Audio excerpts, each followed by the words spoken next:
नमस्कार। MP board 2026 का आज 13 फरवरी का अर्थशास्त्र का जो पेपर बच्चों ने किया है उसके ऑब्जेक्टिव, रिक्त स्थान और सही जोड़ी मैं आपको बता देता हूं, आप मिलान कर लीजिएगा।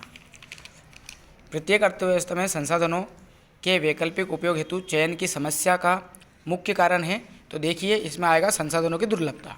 उच्च अंदिमान वक्र उपयोगिता के निम्नलिखित स्तर को दर्शाता है। तो देखिए उच्च बोला है तो उच्च स्तर को ही दर्शाएगा। किसी दूसरे सर्वश्रेष्ठ कार्य से प्राप्त किया गया लाभ होता है तो अवसर लागत। किसी अर्थव्यवस्था में निर्गतों एवं रोजगार के स्तरों में निरंतर गिरावट की स्थिति कहलाती है तो यह महामंदी कहलाएगी। समय व्यवहार के लिए सबसे तरल एवं आसान मुद्रा की माप जो होती है वो M1 होती है। भारत में वस्तु कर, सेवा कर निम्नलिखित में से किस वर्ष लागू हुआ था? तो 2017 में लागू हुआ था। इस प्रकार आपके ये ऑब्जेक्टिव सही निकलेंगे अगर आप ऐसा लगा के आए, निशान इन पर करके आए तो। अब आगे देखिए आप रिक्त स्थान।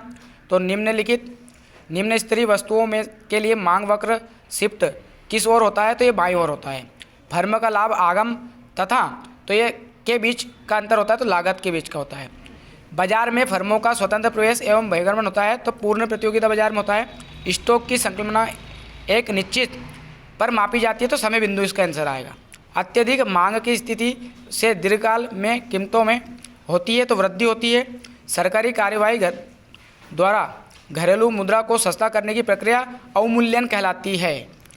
सत्यासत्य की बात करें तो गणनावाचक उपयोगिता दृष्टिकोण के आधार पर उपयोगिता को संख्याओं में व्यक्त किया जाता है तो सत्य आएगा। औसत स्थिर लागत वक्र आयताकार अति परवलय है तो सत्य। एक पूर्ण प्रतिस्पर्धी बाजार में फर्म कीमत निर्धारक होती है, ये गलत आएगा क्योंकि कीमत स्वीकारक होती है। उद्यमवर्ती का पारिश्रमिक ब्याज है तो ये आपका सत्य हो जाएगा।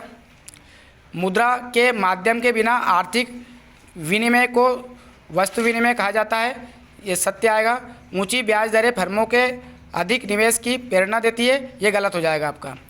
तो यहाँ पर ये जो उद्यमवर्ती पारिश्रमिक ब्याज दर है ये सत्य आना था, इसमें बच्चे ने किसी ने गलत कर दिया। अब आगे की बात करें तो सही जोड़ी देख लिए, काफ़ी सरल पेपर यहाँ पर आया था। चाय और कॉफ़ी ये यहाँ पर स्थापन वस्तु हैं। पंखा तथा बिजली ये आएगा आपका पूरक वस्तु हैं। कारकों में परिवर्तन अल्पकाल में आ जाएगा। इसके बाद कुल संप्राप्ति आपका दिया है तो कुल संप्राप्ति में आएगा कुल निर्गत गुणित बाजार कीमत।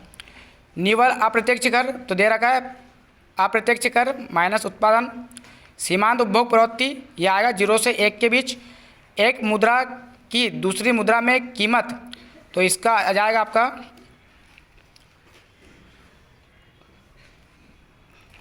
ये कौन सा है आपका, मिलान करते हैं एक मिनट। विदेशी विनिमय दर इसका आंसर हो जाएगा आपका। साथ ही आपको बताएंगे एक शब्द में उत्तर लिखिए तो आप सीमांत प्रतिस्थापन की दर का सूत्र लिख सकते हैं। अब यहाँ पर दीर्घकालीन लागतें क्या है इन सब के आंसर आपको लिखने थे और आपने जैसा पेपर किया और पेपर हम जैसे कि देख पा रहे हैं काफ़ी सरल पेपर यहाँ पर देखने को मिला है।